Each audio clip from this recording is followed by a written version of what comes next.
بردہ قسط نمبر 43۔ یشکر سے الوداع ہوتے ہی بادیہ تیز رفتاری سے وہاں سے دور ہوتی گئی۔ وہ بار بار مڑ کر پیچھے دیکھ رہی تھی۔ نہ جانے کیوں اس کا دل یشکر کو اکیلا چھوڑنے پر آمادہ نہیں ہو پا رہا تھا۔ وہ اکیلا 8 سواروں کا کیسے مقابلہ کرے گا؟ شاید میں اس کی تھوڑی بہت مدد کر پاؤں۔ یہ سوچ آتے ہی وہ ذرا دیر کے لیے ٹیلوں کی آڑ لے کر رک گئی تھی۔ پھر اسے خیال آیا کہ شاید یشکر نے اسے اس لیے بھگایا ہو کہ اس کے دور جاتے ہی خود بھی بھاگ پڑے گا، اور اگر وہ وہیں کھڑی رہی تو یشکر کا منصوبہ ناکام ہو جائے گا۔ اس سوچ نے اسے دوبارہ سفر جاری رکھنے پر مجبور کر دیا تھا۔ دوپہر ڈھلے اسے ایک چھوٹا سا قبیلہ نظر آیا۔ اس کی آنکھوں میں فوراً ہی بنو جمرہ کے واقعات تازہ ہو گئے تھے۔ گھوڑا روک کر وہ قبیلے کا جائزہ لینے لگی۔ اگر وہ وادی کے کنارے کنارے آگے بڑھنے کی کوشش کرتی تو یقیناً قبیلے والوں کی نظر میں آ جاتی، اور وہ فی الحال یہ خطرہ مول نہیں لینا چاہتی تھی۔ اسے علم تھا کہ چھوٹے قبائل عموماً قذاقی اور رازدنی کی وارداتوں میں ملوث ہوتے ہیں، اس لیے ان سے بچ کر آگے بڑھنے میں فائدہ تھا۔ اپنا رخ تبدیل کر کے اس نے ٹیلوں کی آڑ لیتے ہی شمال کی جانب گھوڑا بھگا دیا۔ قبیلے سے مناسب فاصلے پر آ کر اس نے دوبارہ رخ تبدیل کیا اور تقریباً وادی کے متوازی آگے بڑھنے لگی۔ جب اسے یقین ہو گیا کہ وہ راستے میں آنے والے قبیلے کی حدود سے نکل گئی ہوگی تو تب جنوب مغرب کا رخ کر کے اس نے کم و بیش 1 فرسخ کا فاصلہ طے کیا اور دوبارہ وادی کے کنارے پہنچ گئی۔ یشکر کی ہدایت کے مطابق وہ وادی کے کنارے کو نہیں چھوڑنا چاہتی تھی۔ تھوڑا سا فاصلہ مزید طے کرنے کے بعد وہ اچانک ٹیلوں کے دامن میں جا نکلی، جہاں ایک بڑے قبیلے کے آثار نظر آ رہے تھے۔ گھوڑے کو روکتے روکتے بھی وہ ٹیلوں کی حدود سے باہر نکل آئی تھی۔ وہ قبیلہ وادی کے کنارے تک پھیلا ہوا تھا اور اس سے چند قدموں کے فاصلے پر 3 آدمی موجود تھے۔ واپس مڑنے کی کوشش کرنا بے وقوفی تھی۔ وہ پر اعتماد انداز میں انہی کی طرف بڑھنے لگی۔ عزا کے نام پر کیا ایک مسافر عورت کو پناہ مل سکتی ہے؟ قریب جاتے ہی اس نے مدد کے لیے پکارا۔ ایک نے جواب دیا، معزز خاتون، اس کا فیصلہ قبیلے کا سردار ہی کرے گا۔ بادیہ نے کہا، تو مجھے سردار کے پاس لے چلو۔ چلیں۔ وہ رہنمائی کے لیے آگے ہو گئے۔ تھوڑی دیر بعد وہ سردار قبیلہ کے سامنے موجود تھی۔ وہ اپنی حویلی کے باہر بنے ہوئے ایک بڑے سے چبوترے پر بیٹھا تھا۔ سردار پر عزا کی رحمتیں ہوں۔ گھوڑے سے اتر کے اس نے خفیف سا سر جھکا کر سردار کو تعظیم پیش کی تھی۔ بادیہ کے چہرے پر نظر پڑتے ہی سردار چونک گیا تھا۔ بے ساختہ بولا، صحرائے اعظم کی حسینہ کو ابن قلاس خوش آمدید کہتا ہے۔ بادیہ کے چہرے پر حیا آلو سرخی نمودار ہوئی۔ وہ نظریں جھکاتے ہوئے بولی، سردار میں پناہ مانگنے آئی ہوں۔ سردار کے چہرے پر معنی خیز مسکراہٹ اٹھ گئی۔ کیا خیال ہے تمہیں پناہ دے کر میں بنو نوفل کا مقابلہ کر پاؤں گا؟ بادیہ ششدر رہ گئی تھی۔ کیا آپ مجھے جانتے ہیں؟ دومت الجندل کے میلے میں بنو اخنف کے شاعر خباب بن سور نے جس حسینہ کے دلکش سراپے کا نقشہ کھینچا تھا، مجھے یقین ہے میں اس کی دید سے فیضیاب ہو رہا ہوں۔ وہ گلوگیر ہوئے۔ ہاں، میں وہی بد نصیب ہوں اور پناہ کی تلاش میں در در کی خاک چھان رہی ہوں۔ سردار عجیب سے لہجے میں بولا، بنو نوجل کے سردار سامہ بن تیم کی 2 بیویوں اکرشا اور لیلا کے حسن کے چرچے سن کر میں بھی بنو نوجل کا قصد کیا تھا۔ پھر لیلا اور اکرشا کو دیکھ کر ان کے حصول کے لیے کوشاں ہوا، مگر سامہ بن تیم کسی قیمت پر اپنی بیویوں سے دستبردار ہونے کو تیار نہیں تھا، اور آج جس حسینہ کی صورت میری آنکھوں کو ٹھنڈک پہنچا رہی ہے، لا ریب وہ لیلا اور اکرشا سے کہیں گنا بڑھ کر خوبصورت ہے۔ سردار خسرامہ بن قلاس کی بیوی بننے کا وعدہ کر لو، بنو اطفال تمہیں اپنی پناہ میں لے لے گا۔ وہ جلدی سے بولی، معزز سردار میری نسبت طے ہو چکی ہے۔ سردار زادی، بنو نوفل کے آدمیوں کی زبانی مجھ تک تمہاری ساری کہانی پہنچ چکی ہے۔ سردار زادے حزیل بن شماس کی موت کے بعد اس کا بوڑھا باپ ہی تمہارا دعوے دار ہے، اس کے علاوہ کسی کا نام سننے میں نہیں آیا۔ سردار برملا اسے جھوٹا گردان رہا تھا۔ گڑبڑاتے ہوئے بے اختیار اس کے ہونٹوں سے نکلا، میں اپنے چچا زاد یشکر کے نام ہو چکی ہوں، اور اسی وقت ایک دم اس پر انکشاف ہوا کہ لاشعوری طور پر وہ جانے کب کی یشکر کی ہو چکی تھی۔ سردار نے طنزیہ لہجے میں کہا، اوہ، ایک اجمی غلام جس بزدل نے سردار زادے حذیل بن شماس کو سوتے میں قتل کیا اور اب صحرائے اعظم میں چھپنے کی جگہ ڈھونڈتا پھر رہا ہے۔ وہ اعتماد سے بولی، وہ میرے چچا جان شریم کا منہ بولا بیٹا ہے، اور عرب سردار کی زبان خون کے نسب سے زیادہ پائیدار ہوتی ہے۔ باقی اس نے حذیل کو سوتے میں قتل نہیں کیا تھا۔ بنو نوفل والوں سے یہ عار برداشت نہیں ہو رہی کہ ایک اجمی ان کے سردار زادے کو شکست دے سکتا ہے، اس لیے انہوں نے جھوٹ کا دامن پکڑا ہوا ہے۔ بنو نوفل والوں نے تم دونوں میں سے ہر ایک کے بدلے 100 اونٹ انعام کا اعلان کر رکھا ہے۔ تمہاری صورت میں 100 اونٹ میرے بہت قریب ہیں، لیکن چاہو تو 100 اونٹوں کو تم پر قربان کر سکتا ہوں۔ میرا بننے کا وعدہ کر لو۔ قبیلے کا سردار ہوں، طاقتور جوان ہوں، خوبصورت ہوں، یقیناً تمہیں خوش رکھوں گا۔ اگر پناہ نہیں دے سکتے تو مجھے جانے دو۔ بادیہ نے اس کی پیشکش حقارت سے ٹھکرا دی تھی۔ اب یہ ممکن نہیں رہا۔ میں بنو اخنف کے شاعر خباب بن سور کی قصیدے کو ایک شاعر کی خوش خیالی سمجھتا تھا۔ مجھے اندازہ ہی نہیں تھا کہ اس کا قصیدہ تو بنو جساسہ کی شہزادی کے شیان شان ہی نہیں تھا۔ اب پچھتاوا ہو رہا ہے کہ جب تمہارے حصول کے لیے سردار زادے سونتے برسرے پیکار تھے، اس وقت میں وہاں کیوں نہیں تھا؟ یاد رکھنا سردار، میری طرف بڑھنے والا میلا ہاتھ یشکر کاٹ دیا کرتا ہے۔ اس سے سردار کی بےہودہ گوئی زیادہ دیر برداشت نہیں ہو سکی تھی۔ خسروہ بن قلاس نے کہکہا بلند کیا، وہ ہے کہاں؟ بادیہ بے خوفی سے بولی، وہ ہمیشہ بادیہ کے بہت قریب رہتا ہے، تمہاری آنکھوں کو زیادہ انتظار نہیں کرنا پڑے گا۔ یہ دلیری کی ادا ہمیں پسند آئی۔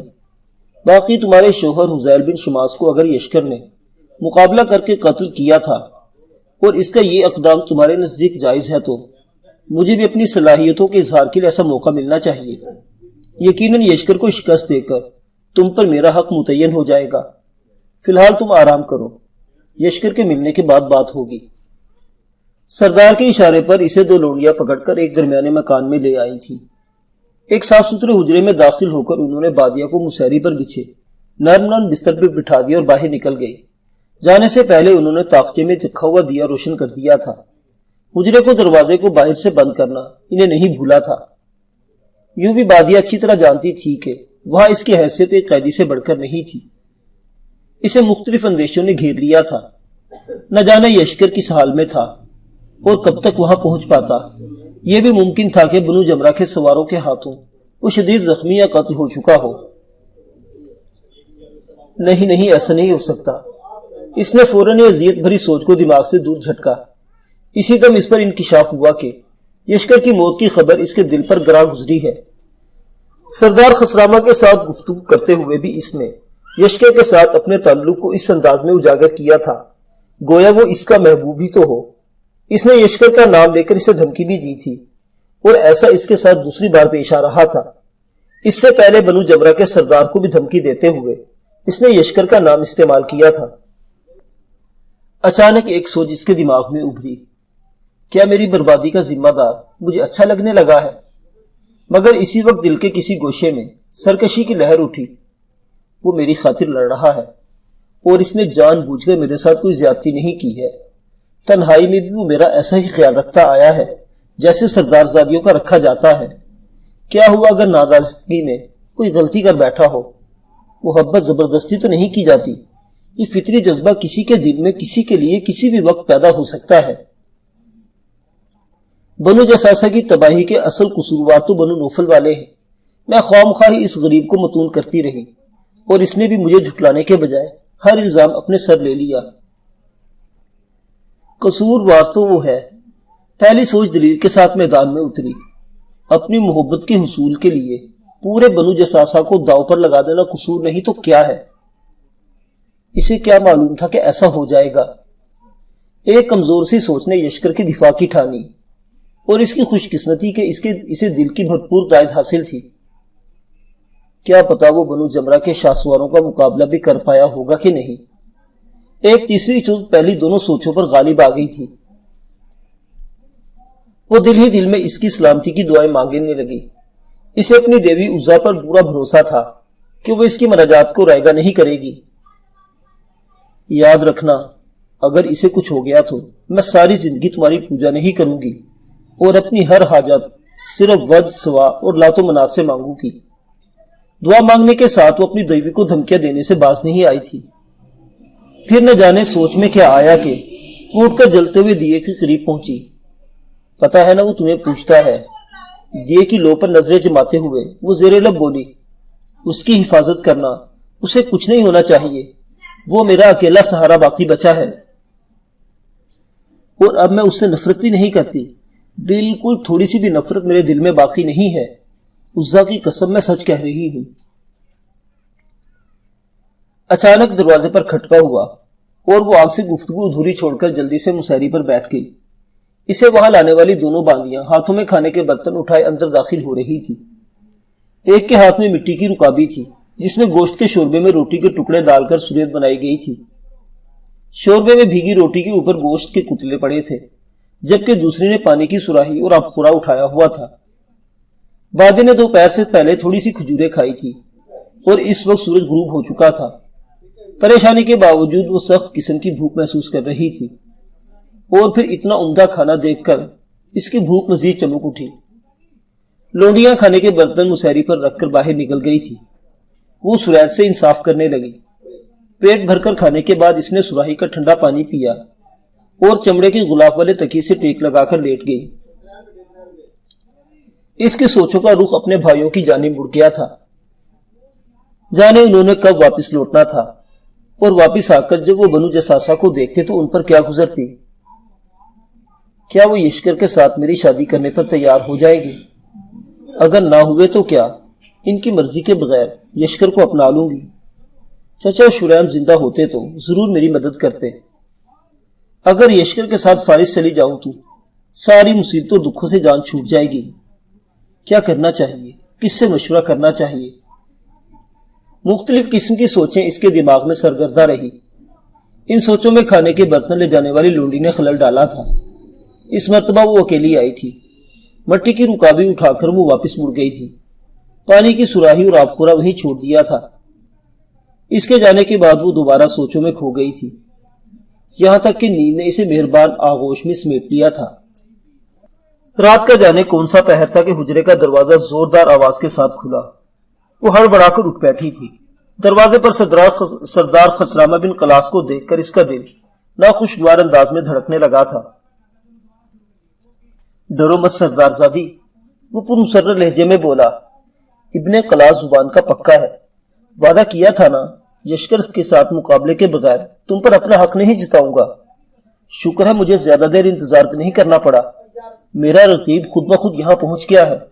چلو اپنی آنکھوں سے دیکھ لو، تمہارے کس امیدوار کی باہوں میں زیادہ دم ہے؟ اس نے متوحش ہو کر پوچھا۔ تم نے اس کے ساتھ کیا کیا ہے؟ وہ اسے تسلی دیتے ہوئے بولا، ابھی تک تو کچھ نہیں کیا، صرف مقابلے کی دعوت دی ہے، اور اب ملکہ حسن کے امیدواروں کے درمیان تلوار فیصلہ کرے گی کہ صحرائے اعظم کا گلاب کس کے مقام میں خوشبو بکھیرے گا۔ باقی یہ مقابلہ اس لیے بھی دیکھنا پڑے گا کہ تمہیں یقین ہو جائے ابن قلاس نے سردار زادی بادیہ بنت شیبہ کو زور بازو سے جیتا ہے۔ وہ منمنائی، سردار کیا ایسا نہیں ہو سکتا کہ تم ہمیں جانے دو؟ میں بالکل اکیلی رہ گئی ہوں اور یشکر میرا آخری سہارا ہے۔ خسرامہ ریشہ ختمی ہوتے ہوئے بولا، تمہارا آخری سہارا خسرامہ بن قلاس ہے، اور تم اکیلی نہیں ہو، پورا بنو اطفان تمہارے ساتھ ہے۔ اس لڑائی میں صرف یشکر نہیں، تمہاری جان کو بھی خطرہ ہے۔ نہ جانے کیوں وہ اسے لڑائی سے باز رکھنے کی کوشش کر رہی تھی۔ پہلے یشکر کو لڑتا دیکھ کر اسے کوئی احساس نہیں ہوتا تھا، اور اب اس کے بارے میں احساسات میں جو تبدیلی آئی تھی وہ اسے ڈرا رہی تھی۔ خسرامہ نے کہا بلند کیا، اگر میری جان کی فکر ہو رہی ہو تو تمہارا شکر گزار ہوں، اور یشکر کے بارے میں فکر نہ کرنا، میں اسے قتل نہیں کروں گا، صرف شکست دوں گا۔ اس کی موت تو شاید اہل بنو نوفل کے ہاتھ لکھی ہے۔ سردار میں منت کرتی ہوں، بادیہ آخری حد تک چلی گئی تھی۔ ہر خوشی تمہارے قدموں میں ڈھیر کر دوں گا سردار زادی، لیکن کسی ایسے شخص کو معاف نہیں کر سکتا جس کے بارے میں تمہارے دل میں نرم گوشہ موجود ہو۔ یہ کہتے ہی حجرے سے نکل گیا تھا۔ اس کے ہمراہ آئی ہوئی دو تنومن لونیوں نے بادیہ کو اپنے درمیان گھیرتے ہوئے دروازے کی طرف چلنے کا اشارہ کیا۔ ان کی میت میں چلتی ہوئی وہ حجرے اور پھر مکان سے باہر آ گئی تھی۔ چاند آب و تاب سے چمک رہا تھا۔ ایک جانب آگ کا بڑا الاؤ روشن تھا جس کے گرد لوگوں نے گھڑا ڈالا ہوا تھا۔ دو لونڈیوں کی میت میں چلتی وہ میدان سے مہلک ریت کے ایک اونچے ٹیلے پر چڑھی۔ وہاں قبیلے کی ساری عورتیں اکٹھی تھیں۔ وہ اسے عجیب نظروں سے گھورنے لگی تھی۔ ریت پر بٹھا کر دونوں لونڈیاں اس کے دائیں چوکس ہو کر بیٹھ گئی تھی۔ بادیہ نے سامنے میدان میں نگاہ دوڑائی۔ آگ کے روشن الاؤ کے ساتھ ہی سردار خسرامہ بالائی بدن برہنہ کیے کھڑا تھا۔ اس کے گھٹے ہوئے کسرتی جسم کو دیکھتے ہی بادیہ کے جسم میں خوف کی لہر دوڑ گئی تھی۔ بھاری تنوتوش کا پہاڑ جسمانی لحاظ سے یشکر سے کئی گنا برتر نظر آ رہا تھا۔ اس نے یشکر کو ایک بار ہی لڑتے دیکھا تھا جب وہ بنو نوفل کے آدمیوں سے گتھم گتھا ہوا تھا، لیکن بنو نوفل کے ان آدمیوں سے کوئی بھی سردار خسرامہ بن قلاس جیسے تنوتوش کا مالک نہیں تھا۔ اسی وقت لوگوں کے مجمع سے یشکر برآمد ہوا۔ پورے اعتماد انداز میں 90 تلے قدم رکھتا وہ سردار کے سامنے آ کر رک گیا تھا۔ طوالت میں قریباً دونوں ہی برابر تھے، لیکن جسے کے اعتبار سے خسرامہ بہت زیادہ توانا نظر آ رہا تھا۔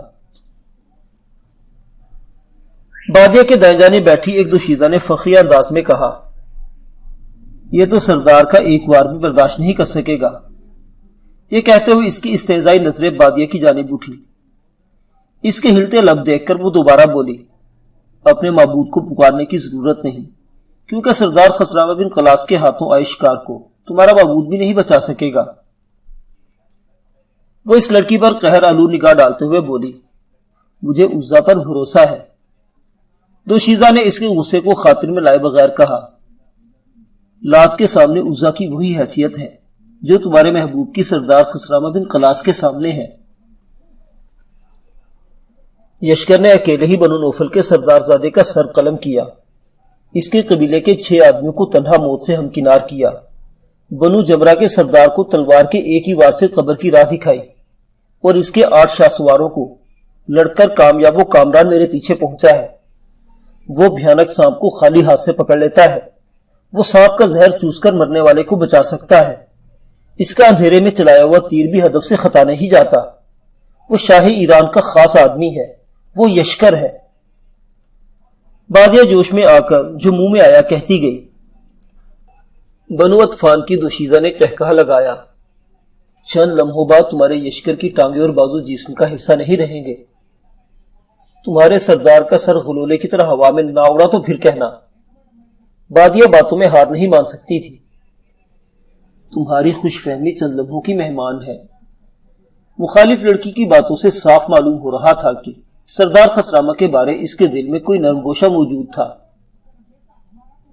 اسے جواب دینے سے پہلے بادیہ نے یشکر کو بے تابی سے ٹیلے پر بیٹھی خواتین کو تکتے دیکھا۔ بے ساختہ اس کے دماغ میں سوال اٹھا، کیا اسے سردار نے بتا دیا ہے کہ اس کی بادیہ یہاں بیٹھی ہے؟ اس سوال کا جواب یشکر ہی دے سکتا تھا۔ وہ بنو اطفان کی لڑکی پر لعنت بھیج کر یشکر کی طرف متوجہ ہو گئی جو خسرامہ سے کوئی بات کر رہا تھا۔ اس کے بات کا جواب دیتے ہی خسرامہ نے اچانک تلوار گھمائی۔ یشکر اچھل کر پیچھے ہٹا اور جوابی حملے کے بجائے خسرامہ کو کچھ کہنے لگا۔ کہیں اس سے معافی تو نہیں مانگ رہا؟ بادیہ کے دل میں ایک اور سوال اٹھا۔ اگر ایسا تھا تو اس کے فارسی محبوب نے اس کی ناک کٹوا دی تھی۔ بے شک ناک کٹ جائے مگر وہ زندہ بچ جائے۔ دل کی گہرائیوں سے ایک تمنا جاگی تھی، لیکن اسی وقت خسرامہ کی بھاری آواز نے اس کی تمنا کا گلا گھونٹتے ہوئے اس کے دل میں جاگنے والے اس وسوسے کا خاتمہ کر دیا تھا۔ یشکر نے اس سے معافی مانگی تھی۔ خسرامہ کا اعلان اور اس کے چچا زاد بھائی ربان کے وعدے نے اسے پھر باور کرا دیا تھا کہ یشکر کی جان خطرے میں تھی۔ کاش میں اسے بتا سکتی کہ بنو جساسہ کی سردار زادی کو وہ اجمی قبول ہے۔ کاش اسے مرنے سے پہلے معلوم ہو جائے کہ بادیہ نے اس سے نفرت ترک کر دی ہے۔ کاش وہ جان جائے کہ بادیہ اس کی زندگی کے لیے عزا سے مناجاتیں کر رہی ہے۔ کاش صرف ایک بار مجھے اس سے اکیلے میں بات کرنے کا موقع مل جائے۔ اس کے دل میں عجیب طرح کی خواہشیں سر ابھار رہی تھی۔ معزز سامعین حضرات، یہ دلچسپ داستان ابھی جاری ہے، بقیہ واقعات اگلی قسط میں۔ دیکھتے رہیے ناولستان، اسلامی اور تاریخی کہانیوں کا مرکز۔ اللہ حافظ۔